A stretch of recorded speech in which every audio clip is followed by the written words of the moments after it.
नमस्ते, नमस्कार, राम राम, सलाम, आबाद, सत श्री अकाल, जय भीम, लाल सलाम। आप सभी को मेरा प्रणाम। आप सभी का इस सत्र में स्वागत है। कुछ मिनटों के लिए हम अंतर्मुख होने के लिए मेडिटेशन करते हैं, ध्यान करते हैं, स्वाध्याय करते हैं, आत्मचिंतन करते हैं और उन सबको याद करते हैं जिन्होंने मानवों के लिए, मानवोत्तर प्राणियों के लिए अपने जानों को न्यौछावर किया या पूरी अपनी जिंदगी लगाई, संघर्ष करते रहे कि मानव जिंदा रहे, खुश रहे, मानवोत्तर प्राणियां भी जीवित रहें और वो अपनी अपनी जगह मस्त रहें। इन सब को स्मरण करते हुए, प्रणाम करते हुए चंद्रकांत निम्मनिवार जी, आपका स्वागत है इस सत्र में। अंतर्मुख होकर बिल्कुल सीधा बैठकर आंखें बंद कर कर उन शहीदों को सैल्यूट जिन्होंने माँ भारती की सुरक्षा में अपनी जानों को न्यौछावर किया।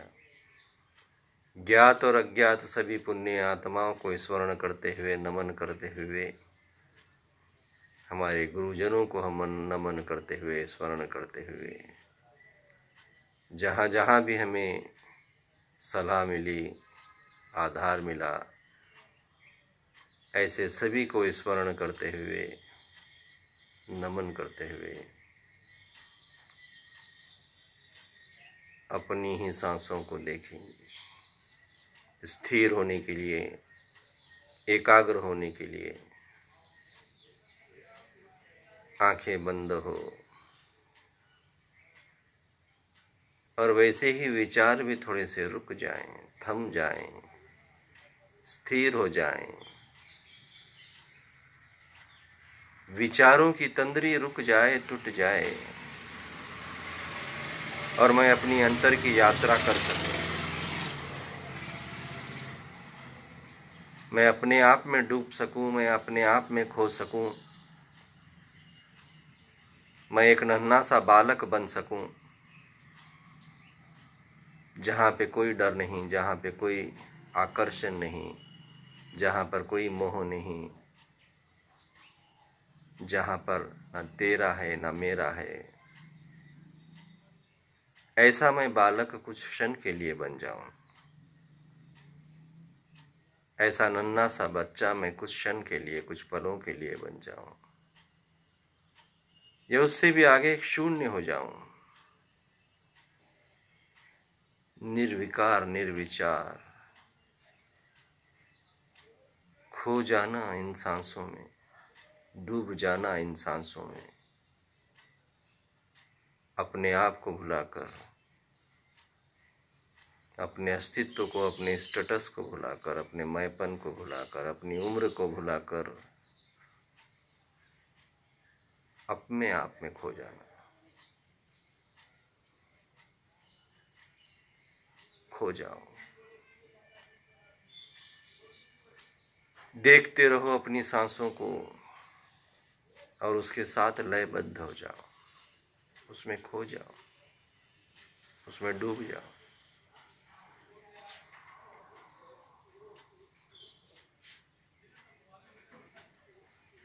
सांसों के लय में डूब जाना, सांसों के रिदम में डूब जाना, सांसों में खो जाना।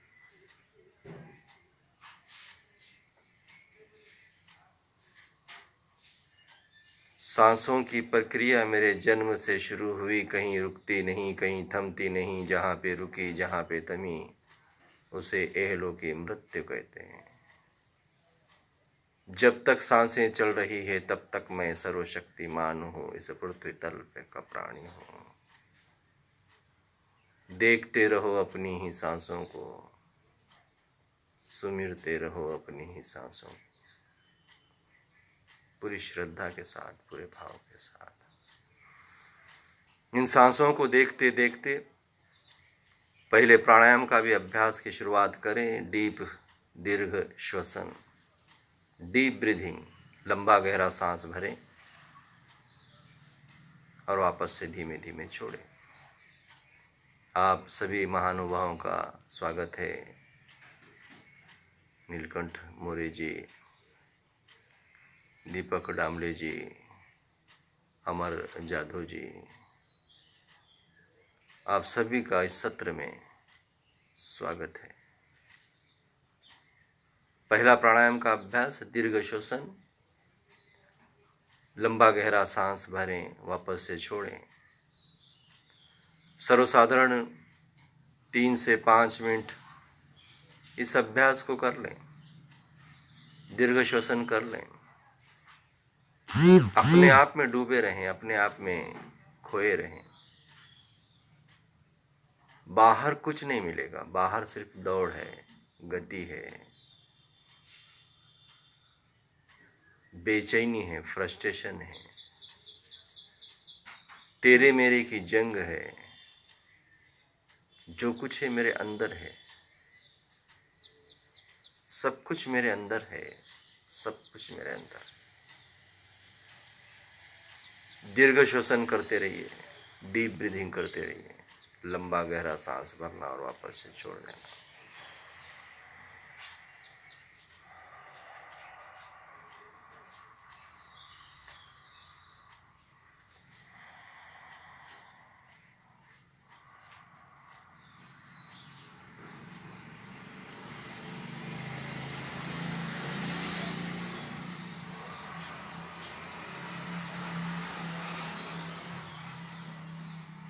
हमारे फेफड़ों में, हमारे फुफ्फुस में हम हवा को भर रहे हैं, ज़्यादा से ज़्यादा हवा को भर रहे हैं, जिसमें ऑक्सीजन होता है, जिसमें ऑक्सीजन की मात्रा होती है, जो शरीर के हर सेल्स को लगती है। शरीर के हर सेल्स को ऑक्सीजन लगता है। स्वागत है ठमके जी आपका इस सत्र में, संदीप ठमके जी। पहला प्राणायाम का अभ्यास सर्वसाधारण 3 से 5 मिनट का हो। दीर्घ श्वसन की जो प्रक्रिया है, गहरा भरें और धीमे धीमे वापस छोड़ें।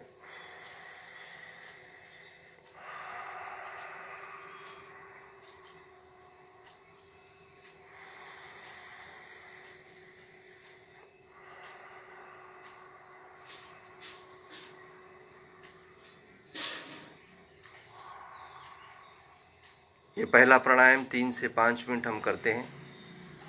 उसके बाद का जो सेकंड प्राणायाम होता है, नेक्स्ट प्राणायाम होता है कपालभाति प्राणायाम।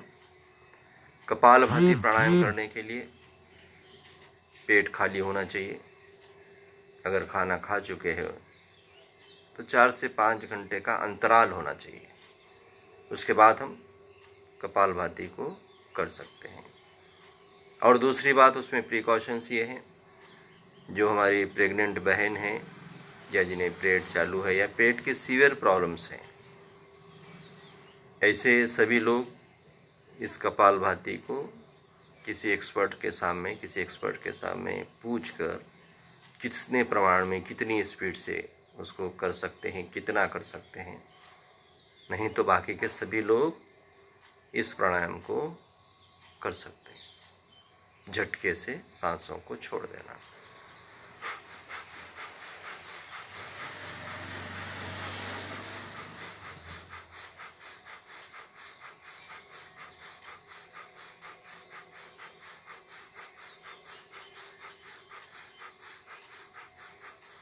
इस कपालभाति को लगातार आप 3, 4, 5, 6, 10 मिनटों तक भी लगातार कर सकते हैं, बिना रुके, बिना थके। जो कमज़ोर लोग हैं, जो पहली बार कर रहे हैं, ऐसे लोग 2 मिनट करिए, 3 मिनट करिए और बीच में थोड़ा सा कुछ सेकंड के लिए रुक सकते हैं। बाकी के सभी लोग इस प्राणायाम को लगातार कंटिन्यूटी में, और आप इस प्राणायाम को जानते हैं, सामने अगर आपको देखने की जरूरत नहीं है तो आंखें बंद करके मदमस्त होकर करिए, मुस्कुराते हुए करिए।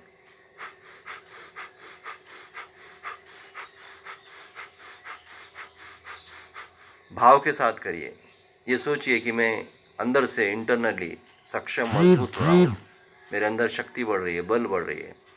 जो भी रोग है वो धीमे धीमे क्षीण क्षीण कम हो रहा है। जो ज्ञात है और जो अज्ञात है, ऐसे सब रोग धीमे धीमे नष्ट हो रहे हैं और मैं ऊर्जावान बन रहा हूँ, ताकतवान बन रहा हूँ, इस भाव के साथ, इस श्रद्धा के साथ।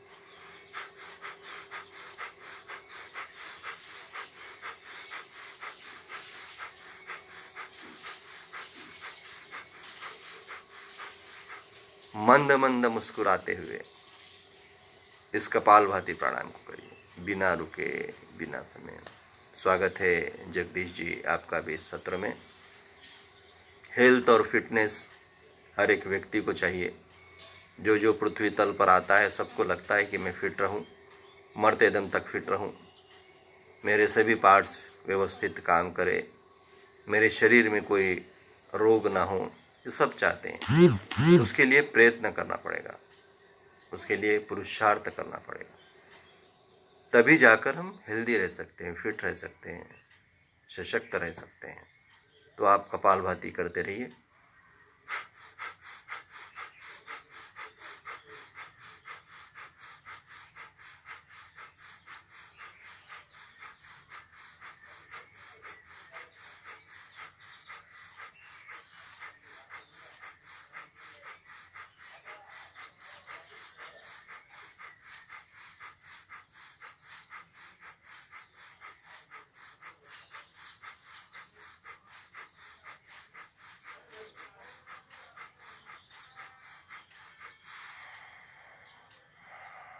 बिना रुके, बिना थमे कपालभाति का अभ्यास आप करते रहें, पूरे भाव के साथ, पूरी श्रद्धा के साथ, बिना रुके, बिना थमे।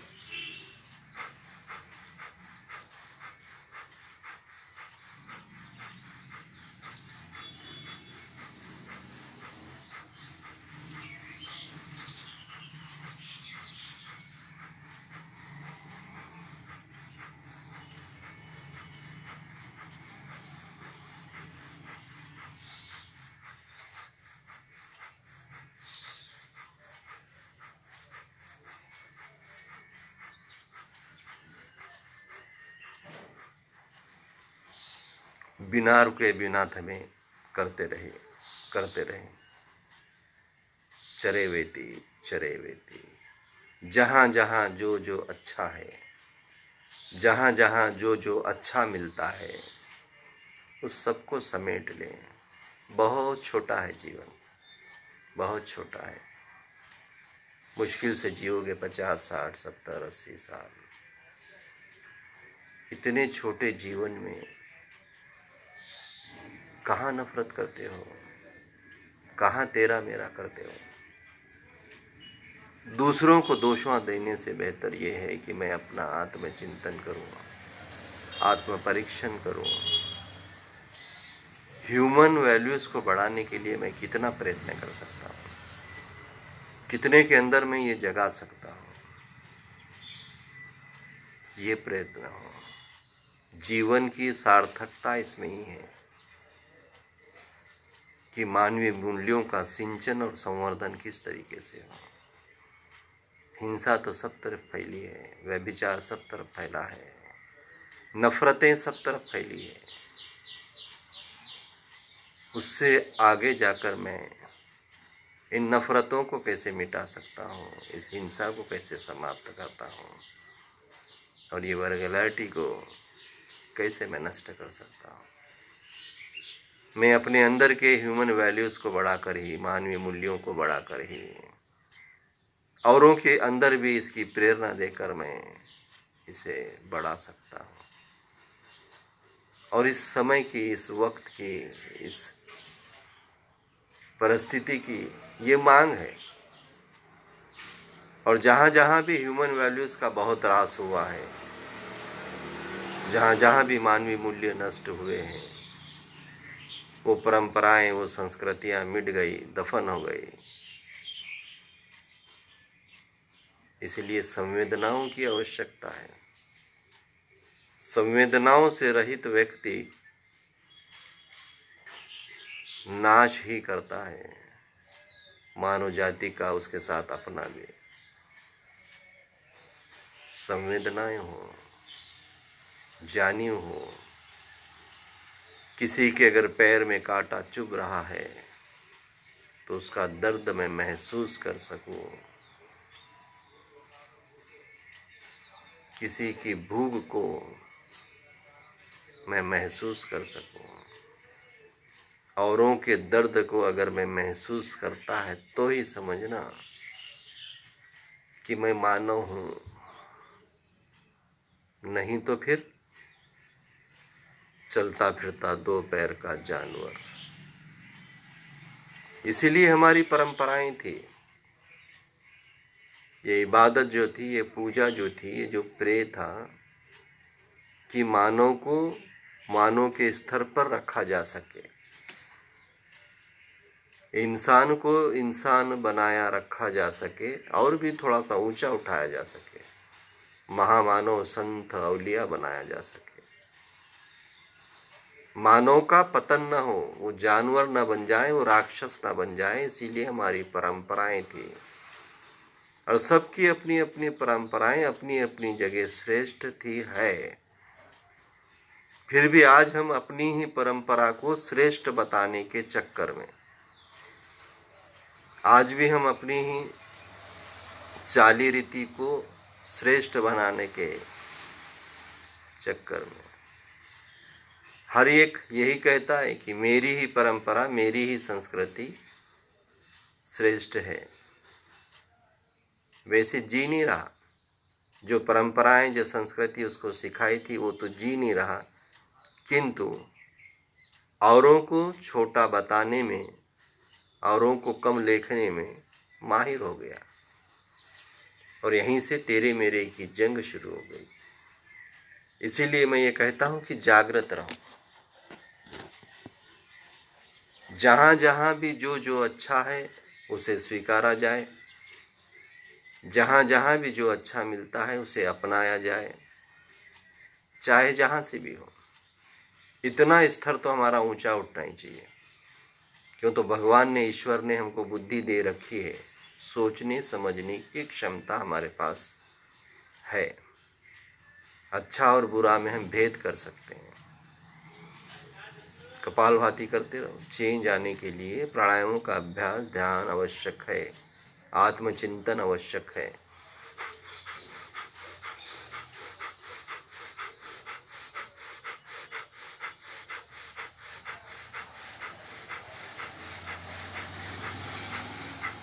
ऐसे जोर जोर से झटके, बार बार बार बार बार बार कपालभाति का अभ्यास, इंटरनली ऑर्गन्स हमारे मजबूत होंगे।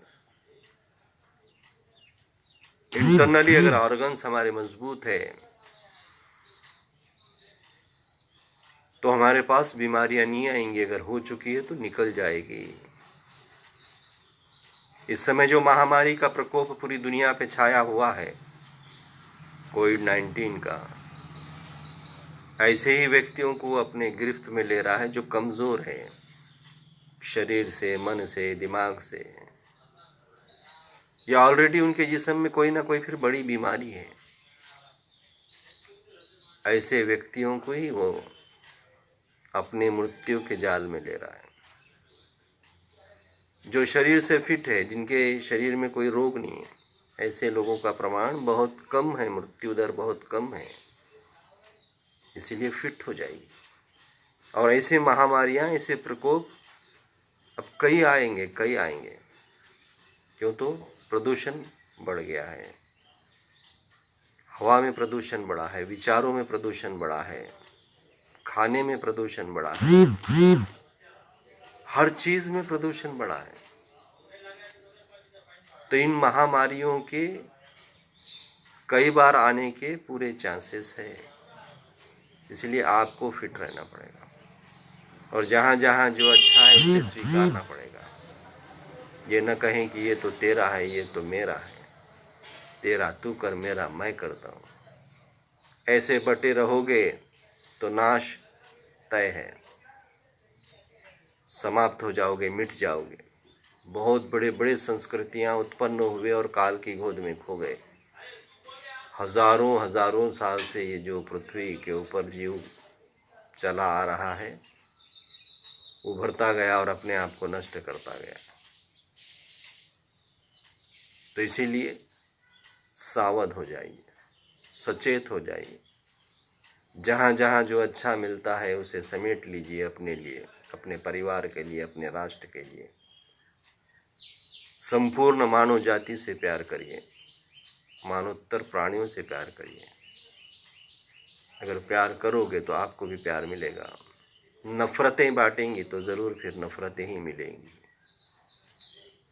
नफरतों की आग में सब कुछ न जल जाए, इसीलिए सचेत हो जाओ, सावध हो जाओ। कपालभाति का अभ्यास हमने किया है व्यवस्थित। बाह्य प्राणायाम का भी अभ्यास कर लें। पूरी सांस को छोड़कर गर्दन को नीचे डालें और पेट को खींच के पकड़ें।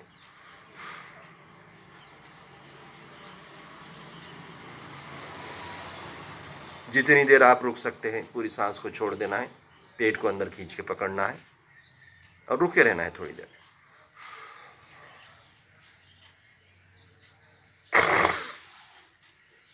जितनी देर हम सांस को रोक सकते हैं उतनी देर रुके रहें। 3 से 4 बार करें। दूसरे प्रकार में पेट को हिलाना है।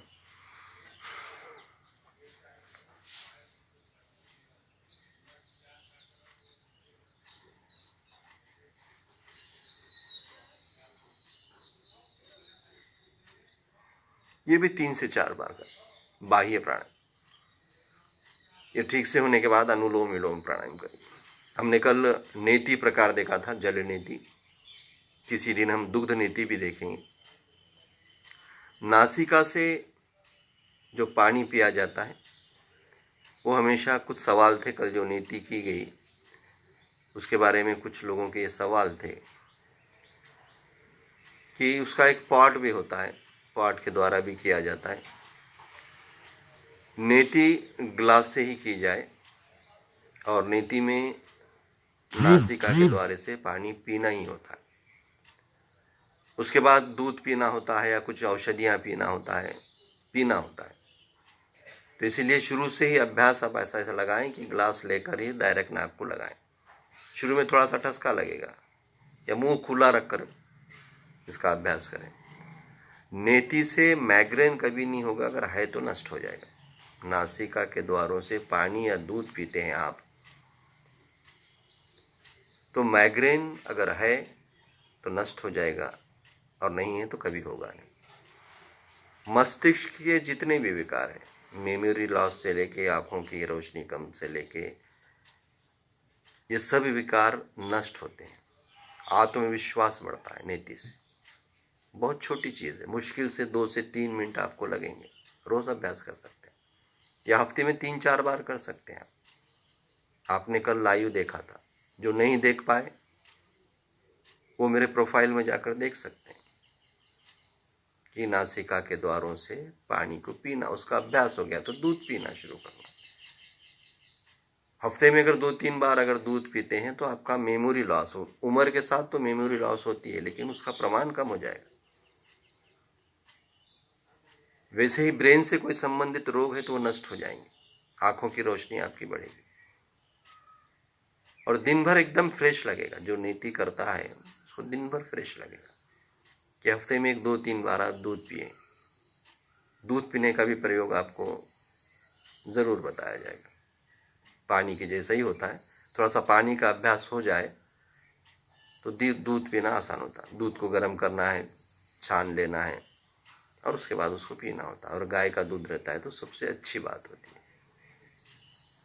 वैसे ही उससे आगे कुछ दवाएं पी सकते हैं। घी को पिया जाता है नासिका के द्वारा से। तो ये नेति प्रकार भी आप करें। ध्यान मेडिटेशन अवश्य करें, रोज करें। त्राटक विधि, इसको भी बताया जाएगा। अपने से 4 फीट दूर अपने आंखों के रेशा में रखकर छोटे से बिंदु को, काले बिंदु को एकटक देखना होता है, आंखों में जब तक पानी ना आ जाए।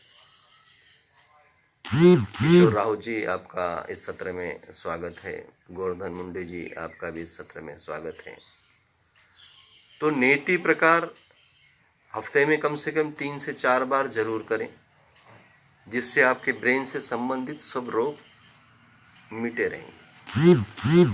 त्राटक विधि, बिंदु त्राटक आप रोज करें, जिससे आत्मविश्वास आपका बना रहेगा, मेमोरी आपकी स्ट्रांग रहेगी। और उससे आगे फिर ध्यान, मेडिटेशन, आंखें बंद किया और अपने आप में डूब गए। छोटी छोटी चीजें हैं, कुछ समय देना होता है, बहुत छोटी छोटी चीजें हैं, थोड़ा सा समय देना होता है। उतना समय दिएंगे तो शरीर से भी फिट रहोगे, मन से फिट रहोगे, बुद्धि से फिट रहोगे। इसीलिए प्राणायामों का अभ्यास, कुछ आसनों का अभ्यास और कुछ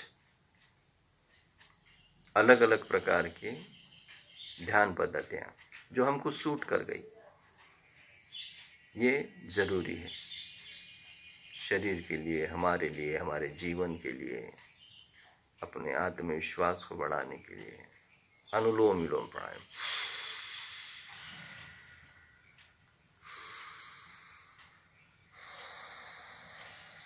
अनुलोम विलोम प्राणायाम से वात पित्त कफ का बैलेंस होता है, नस नाड़ियाँ शुद्ध होती है, मेमोरी स्ट्रांग होती है, ब्रेन से संबंधित रोग मिटते हैं और एनर्जी क्रिएट होती है, शक्ति, ताकत, पावर क्रिएट होता है। अनुलोम विलोम प्राणायाम।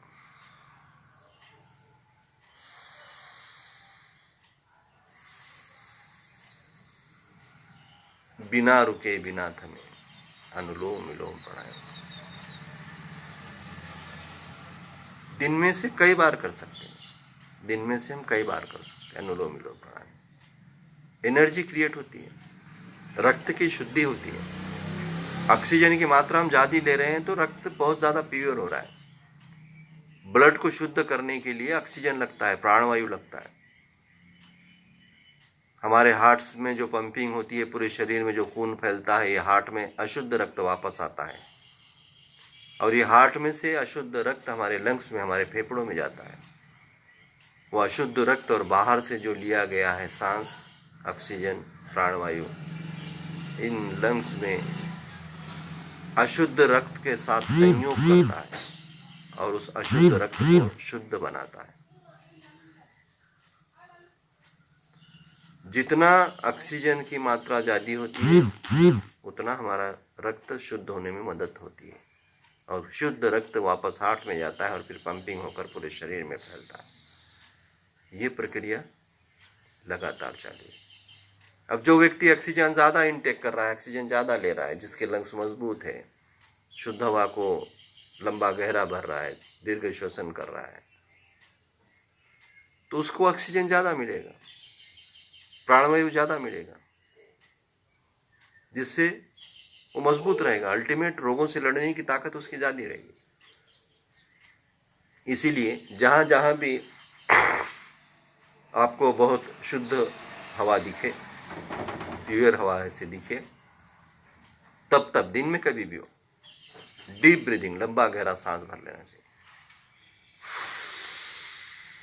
पूरा भर लिया, फिर वापस धीमे धीमे छोड़ दिया।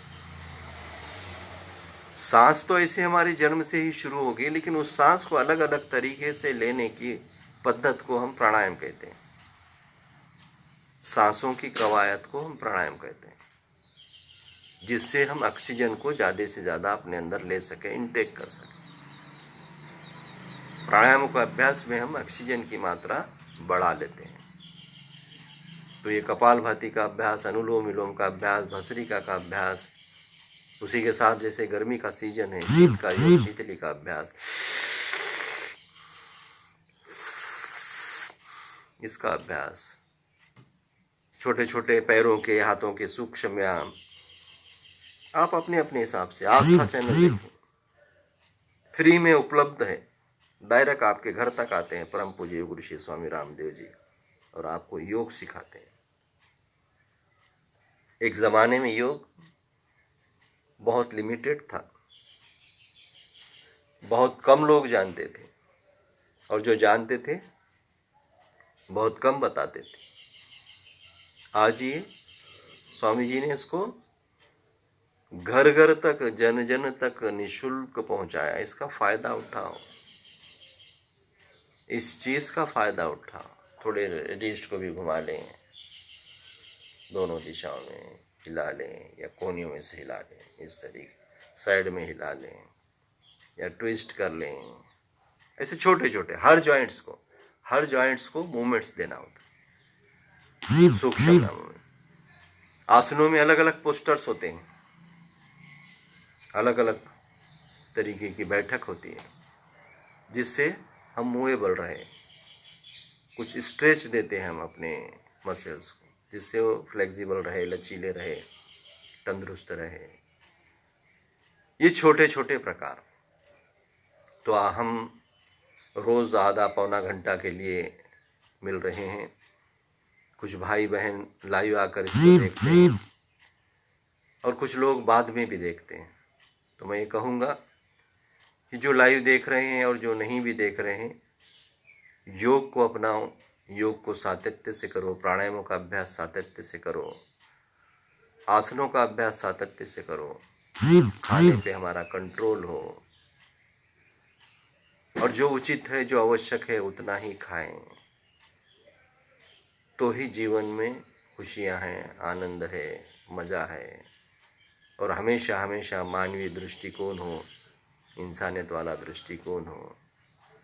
ऐसा ही भाव लेते हुए हम भ्रामरी और उद्विग के लिए आगे बढ़ते हैं।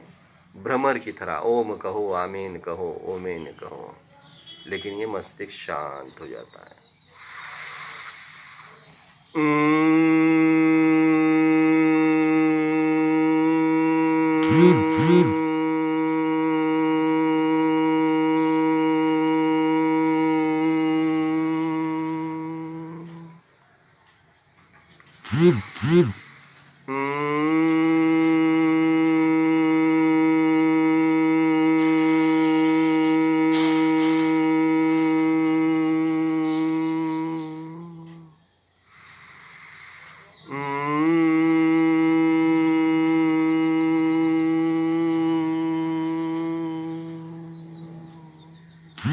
बड़ी आवाज में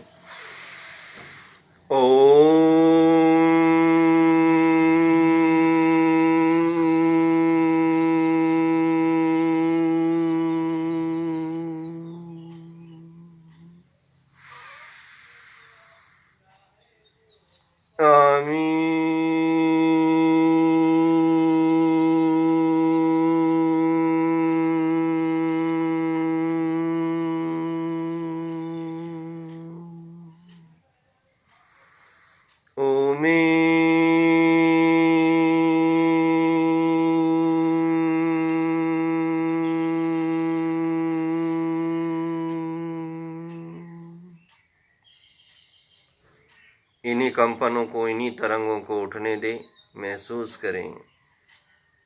यही कंपनों से, इन्हीं तरंगों से मन मस्तिष्क शांत हो जाता है, ब्रेन शांत हो जाता है, स्थिर हो जाता है, कंसंट्रेशन लेवल बढ़ जाता है, बीपी के रोग नष्ट हो जाते हैं, माइग्रेन के रोग नष्ट हो जाते हैं, चैन से, सुकून से नींद आती है। नाद है ये, नाद, वॉइस थेरेपी। ओम कहो, आमीन कहो, ओमेन कहो, हम शांत हो जाते हैं, शांत हो जाते हैं। इन्हीं वाइब्रेशंस को महसूस करो, इन्हीं तरंगों को महसूस करो,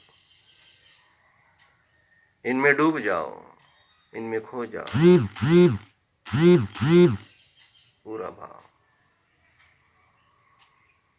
स्वाध्याय करें, आत्मचिंतन करें,